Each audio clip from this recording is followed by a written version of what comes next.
ಅಧ್ಯಕ್ಷರೇ ವಾಡಿ ಮತ್ತು ಚಿತ್ತಾಪುರ್ ಪ್ರಿಯಾಂಕ್ ಅವರೇ, ಹಿರಿಯರಾದ ಬಾಗಣ್ಣಗೌಡ್ರೆ, ಬಾಬು ಚಿಚ್ಚಣ್ಣ ಸಾಹೇಬ್ರೆ, ನಾಗರೆಡ್ಡಿ ಅವರೇ, ಮತ್ತು ಎಲ್ಲ ರಾಜಗೋಪಾಲ್ ರೆಡ್ಡಿ ಅವರೇ, ಮತ್ತು ಎಲ್ಲ ಗಣ್ಯಮಾನ್ಯರೇ, ಮತ್ತು ನೆರೆದಂಥ ಎಲ್ಲ ತಾಯಿಯಂದಿರೇ, ಅಣ್ಣ ತಮ್ಮಂದಿರೇ, ಅಕ್ಕ ತಂಗಿಯರೇ, ಮತ್ತು ಬೇರೆ ಬೇರೆ ಊರಿಂದ ಬಂದಂಥ ನಮ್ಮ ಕಾಂಗ್ರೆಸ್ ಮುಖಂಡರೇ, ಈಗ ನಾವು ಇಲ್ಲಿ ಬಂದಿರೋದು ಲೋಕಸಭೆ ಎಲೆಕ್ಷನ್ ಇದಕ್ಕೋಸ್ಕರ ಪ್ರಯುಕ್ತ ನಾವೆಲ್ಲ ಬಂದಿದ್ದೀವಿ.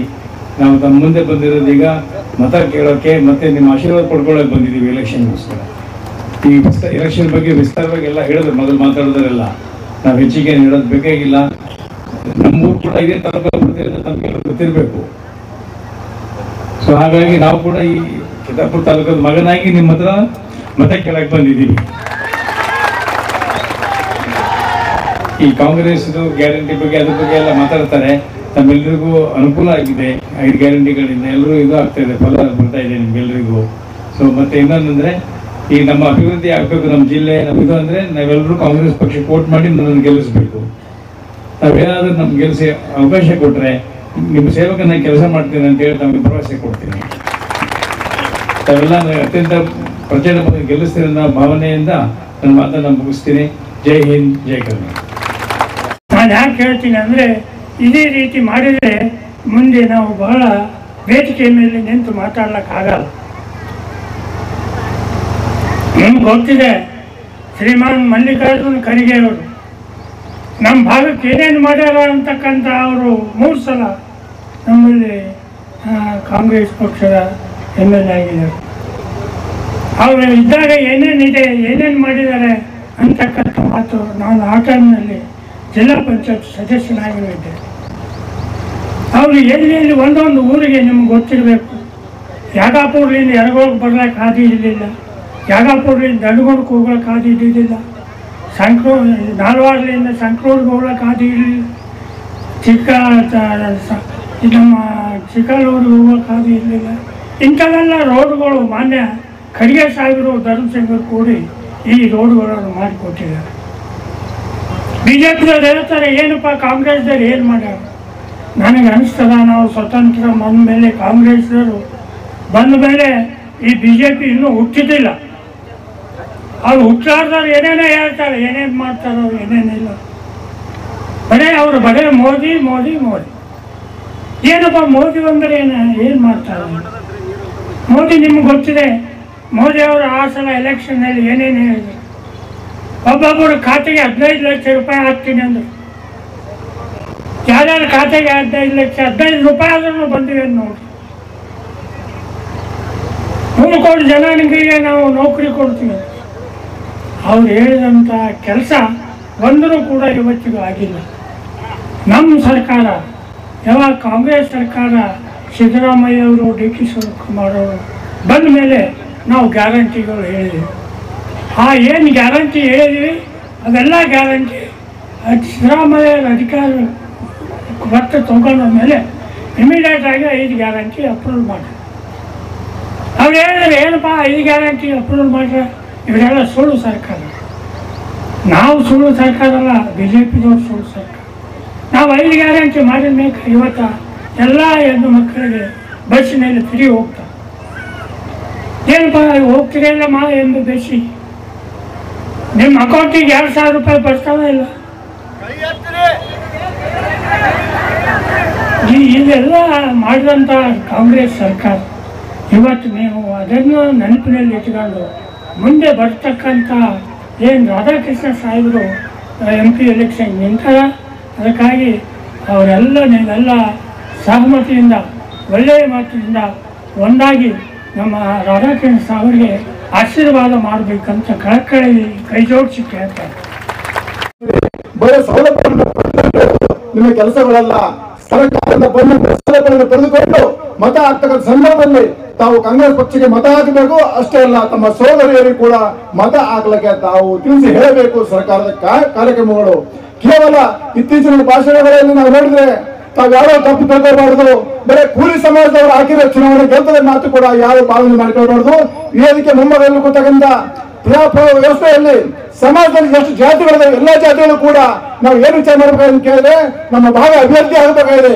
ಯಾವುದೇ ರಾಜಕೀಯ ಪಕ್ಷಗಳು ಒಂದು ಜಾತಿಗೆ ಸೀಮಿತವಾಗಿಲ್ಲ ಮಾತು ಕೂಡ ತಾವು ತಿಳ್ಕೊಳ್ಬೇಕಾಗಿದೆ. ಹಾಗಾಗಿ ಇಲ್ಲಿ ಉಪಸ್ಥಿತರಿಂದ ಸಾವಿರಾರು ಜಾತಿಗಳಿದ್ದಾರೆ. ಬರೀ ಕೂಲಿ ಸಮೇತ ಹಾಕಿಲ್ಲ, ಲಿಂಗಾಯತ ಹಾಕಿಲ್ಲ ಅಂತಲ್ಲ. ನಾವು ಏನು ವಿಚಾರ ಮಾಡ್ಕೊಳ್ಬೇಕಾಗಿದೆ, ನಮ್ಮ ದೇಶ ಒಗ್ಗೂಡಬೇಕಾಗಿದೆ, ನಮ್ಮ ನಾಯಕರಿಗೆ ಆಶ್ರಯಿಸಬೇಕಾಗಿದೆ. ಬಲಿಷ್ಠ ನಾಯಕರ ಅವಶ್ಯಕತೆ ಇದೆ. ಆ ಬಲಿಷ್ಠ ನಾಯಕರ ಅವಶ್ಯಕತೆ ಇರಬೇಕಾದ್ರೆ ಒಂದು ಜಾತಿಯಿಂದ ತೀರ್ಮಾನ ಮಾಡೋ ಸಾಧ್ಯತೆ ಮಾತು ಕೂಡ ವೇದಿಕೆ ಮುಂಭಾಗದಲ್ಲಿ ಕೂಡ ಎಲ್ಲರೂ ತಿಳ್ಕೊಳ್ಬೇಕಾಗಿದೆ. ಕೂಲಿ ಸಮಾಜ ಆಗಿರ್ಬೋದು, ಲಿಂಗಾಯತ ಸಮಾಜ ಆಗಿರ್ಬೋದು, ಕುರುಬ ಸಮಾಜ ಆಗಿರ್ಬೋದು, ಬಂಜಾರ ಸಮಾಜ ಆಗಿರ್ಬೋದು, ಹೆಚ್ಚು ಅಲ್ಪಸಂಖ್ಯಾತರಾಗಿರ್ಬೋದು, ನಾವೆಲ್ಲರೂ ಕೂಡಿ ರಾಧಾಕೃಷ್ಣರ ದೊಡ್ಡ ನಾವು ಕೂಡ ಕೈ ಬಲಪಡಿಸಬೇಕಾಗಿದೆ. ಯಾಕಂತ ಕೇಳಿದ್ರೆ ಪ್ರಜಾಪ್ರಭುತ್ವ ವ್ಯವಸ್ಥೆಯಲ್ಲಿ ಒಂದೊಂದು ಓಟುಗಳು ಕೂಡ ಅವಶ್ಯಕತೆ ಆಗಿದೆ. ಹಾಗಾಗಿ ವೇದಿಕೆ ಮುಂಭಾಗದಲ್ಲಿ ಕೂತರಿಂದ ಎಲ್ಲಾ ಜಾತಿ ಮತಬಂಧುಗಳಿಗೆ ಕಳಕಳಿಯಿಂದ ಮನವಿ ಮಾಡ್ತೀನಿ.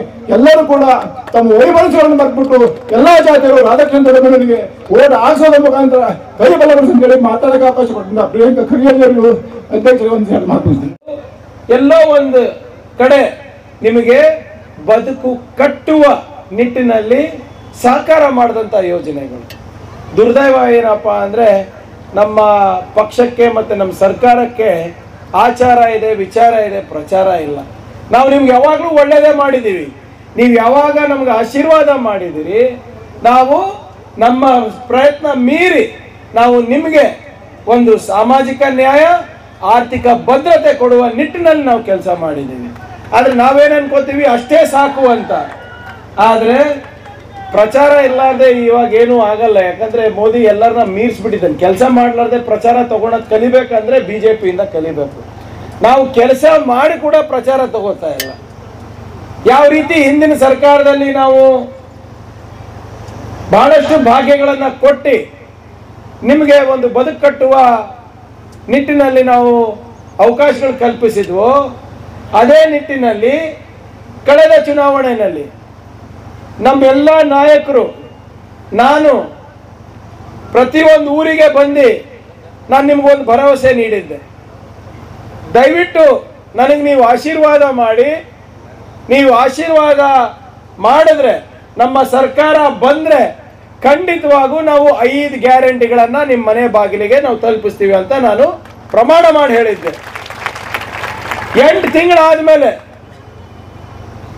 ಪ್ರತಿಯೊಬ್ಬರಿಗೂ ಕೂಡ ಇಡೀ ಕರ್ನಾಟಕದಲ್ಲಿ 4,60,00,000 ಜನರಿಗೆ ಇವತ್ತು 5 ಗ್ಯಾರಂಟಿಗಳು ಮನೆ ಬಾಗಿಲು ಮುಟ್ತಾ ಇದೆ.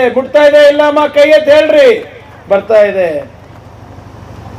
ನಮ್ಮ ಜಿಲ್ಲೆನಲ್ಲೇ ನೀವು ಅಂಕಿ ಅಂಶಗಳನ್ನ ಕೇಳಿದ್ರೆ ನಿಮ್ಗೆ ಆಶ್ಚರ್ಯ ಆಗುತ್ತೆ.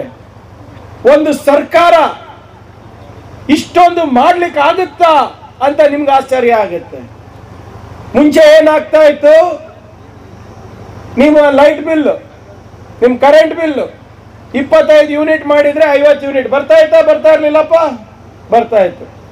ಈಗ ನೀವು ಎಷ್ಟೇ ಖರ್ಚು ಮಾಡಿದ್ರು ಕೂಡ ನಿಮಗೆ ಬರ್ತಾ ಇರೋದು ಎಷ್ಟು ಬಿಲ್ಲು?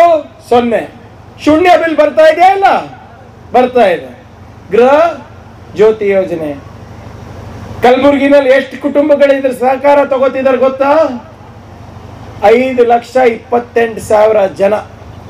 5 ಲಕ್ಷ ಅಂದ್ರೆ ನಿಮ್ಮ ತರ 5 ಲಕ್ಷ ಕುಟುಂಬಕ್ಕೆ ಇವತ್ತು ಗೃಹ ಜ್ಯೋತಿ ನೆರವಾಗಿದೆ. ಅದೇ ರೀತಿ ಅನ್ನಭಾಗ್ಯ ಯೋಜನೆ ಹಿಂದಿನ ಸರ್ಕಾರದಲ್ಲಿ ಶ್ರಮಿಕರಿಗೆ, ಕಾರ್ಮಿಕರಿಗೆ ನಾವು ಖಾಲಿ ಹೊಟ್ಟೆನಲ್ಲಿ ಮಲಗಿಸಬಾರ್ದು ಬಡವರಿಗೆ ಅಂದ್ಬಿಟ್ಟು ನಾವು ಅನ್ನಭಾಗ್ಯ ಯೋಜನೆ ಪ್ರಾರಂಭ ಮಾಡಿದ್ವಿ. 10 kg ಕೊಡ್ತಾ ಇದ್ವಿ ಹಿಂದಿನ ಸರ್ಕಾರದಲ್ಲಿ. ನಮ್ಮ ಯಡಿಯೂರಪ್ಪ ಅವರು ಬಂದ ಮೇಲೆ ಮುಖ್ಯಮಂತ್ರಿ ಆದ್ಮೇಲೆ ಅದು 7 kg ಆಯ್ತು. ಬೊಮ್ಮಾಯಿ ಅವರು ಮುಖ್ಯಮಂತ್ರಿ ಆದ್ಮೇಲೆ 5 kg ಆಯ್ತು. ಆಗಿದೇನಾ? ಇಲ್ಲ, ಹೇಳ್ರಿ. ನಾವೇನು ಹೇಳಿದ್ವಿ, ನಾವು ಖಂಡಿತವಾಗೂ ವಾಪಸ್ ಬರ್ತೀವಿ, ನೀವು ಆಶೀರ್ವಾದ ಮಾಡಿ ವಾಪಸ್ ಬಂದ ಮೇಲೆ ಅದು 10 kg ನಾವು ಏರಿಸ್ತೀವಿ ಅಂತ ಹೇಳಿದ್ವಿ. ಅದು ಇವಾಗ ನಾವು ಮಾಡಿದೀವಿ. ಈಗ ಕೇಂದ್ರ ಸರ್ಕಾರ ಹತ್ರ ನಾವು ಅಕ್ಕಿ ಕೇಳಕ್ ಹೋಗಿದ್ವಿ. ನಮ್ಮ ಸರ್ಕಾರ ಬಂದ ಮೇಲೆ ಅಕ್ಕಿ ಕೇಳಕ್ ಹೋಗಿದ್ವಿ. ಪುಕ್ಸಟೆ ಕೊಡ್ಬೇಡ್ರಪ್ಪ, ನಾವು ರೊಕ್ಕ ಕೊಡ್ತೀವಿ ಅಂತ ಹೇಳಿದ್ರು. ಮೋದಿ ಸರ್ಕಾರ ನಮ್ಗೆ ಅಕ್ಕಿ ಕೊಟ್ಟಿಲ್ಲ. ಆದ್ರೆ ಕೊಟ್ಟ ಮಾತು ತಪ್ಪಬಾರದು, ನುಡಿದಂತೆ ನಡೆದಿದ್ದೇವೆ ಅಂತ ನಾವು ಮಾಡ್ಕೋಬೇಕು ಅಂದ್ಬಿಟ್ಟು ನಿಮ್ಮ ಅಕ್ಕಿ ಬೇಡ ನಮಗೆ, ನಮ್ಮ ಜನರಿಗೆ ನಾವು ಮಾತು ಕೊಟ್ಟಿದ್ದೇವೆ, ನಾವು ಪ್ರತಿ ಕುಟುಂಬಕ್ಕೆ ಪ್ರತಿಯೊಬ್ಬರಿಗೆ 178 ರೂಪಾಯಿ ಅವರ ಬ್ಯಾಂಕ್ ಅಕೌಂಟಿಗೆ ಹಾಕ್ತೀವಿ ಅಂತ ಹೇಳಿದ್ವಿ. ಒಂದು ಮನೆಯಲ್ಲಿ 4 ಜನ ಇದ್ರೆ ಎಷ್ಟಾಯ್ತು? ಆಲ್ಮೋಸ್ಟ್ ಏನಿಲ್ಲ ಅಂದ್ರೆ 600-700 ರೂಪಾಯಿ ಆಗ್ತಾ ಬಂದಿದೆ.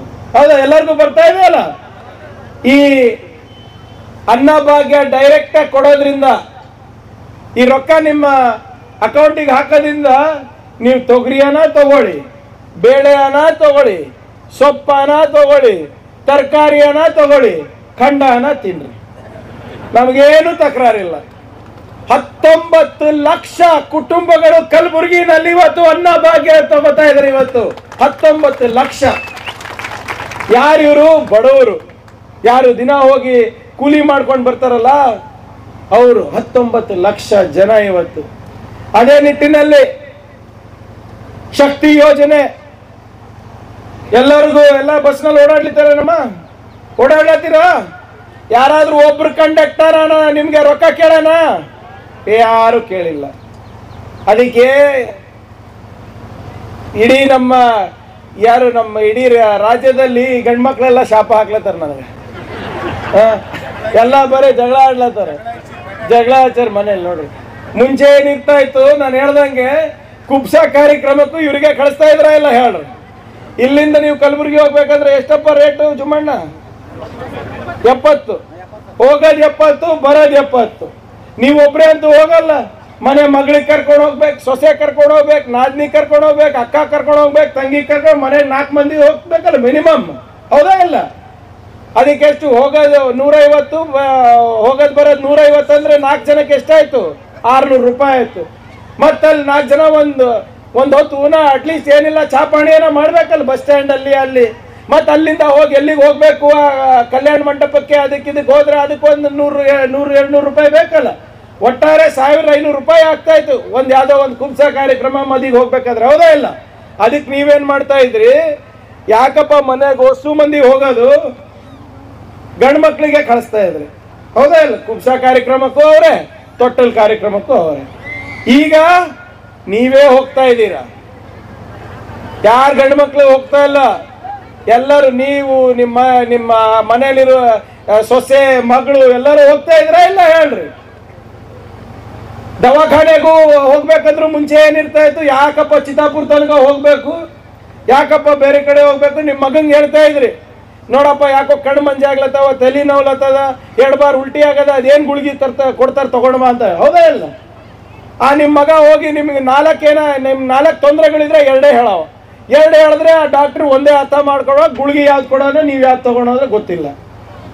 ಈಗ ನೀವೇ ಹೋಗ್ತೀರಿ, ನೀವೇ ಬಸ್ ಹತ್ತಿ, ನೀವೇ ಮಾರುಕಟ್ಟೆಗೆ ಹೋಗ್ತಾ ಇದ್ದೀರಿ, ನೀವೇ ದವಾಖಾನೆಗೆ ಹೋಗ್ಲತ್ತೀರಿ, ನೀವೇ ನೆಂಟ್ರು ಬೀಗರ್ ಮನೆಗೆ ಹೋಗ್ಲತ್ತೀರಿ, ನೀವೇ ಇವತ್ತು ದೇವಸ್ಥಾನಕ್ಕೆ ಹೋಗ್ಲತ್ತೀರಿ. ಹೌದಾ ಇಲ್ಲ ಹೇಳ್ರ? ವಿದ್ಯಾರ್ಥಿಗಳು ಶಾಲೆಗೆ ಹೋಗ್ಲತ್ತಾರ, ವಿದ್ಯಾರ್ಥಿನಿಗಳು ಕಾಲೇಜಿಗೆ ಹೋಗ್ಲತ್ತಾರ, ಹಾಸ್ಟೆಲಿಗೆ ಹೋಗ್ಲತ್ತಾರ, ಉದ್ಯೋಗ ಮಾಡೋರು ಆಫೀಸಿಗೆ ಹೋಗ್ಲತ್ತಾರ ಹೆಣ್ಮಕ್ಳು. ಇವತ್ತೆಲ್ಲ ಇದು ಯಾರಿಂದ ಸಾಧ್ಯ ಆಯ್ತು? ನಿಮ್ಮ ಮತದ ಆಶೀರ್ವಾದದಿಂದ ಕಾಂಗ್ರೆಸ್ ಪಕ್ಷಕ್ಕೆ ಇದು ಮಾಡ್ಲಿಕ್ಕೆ ಸಾಧ್ಯ ಆಯ್ತು.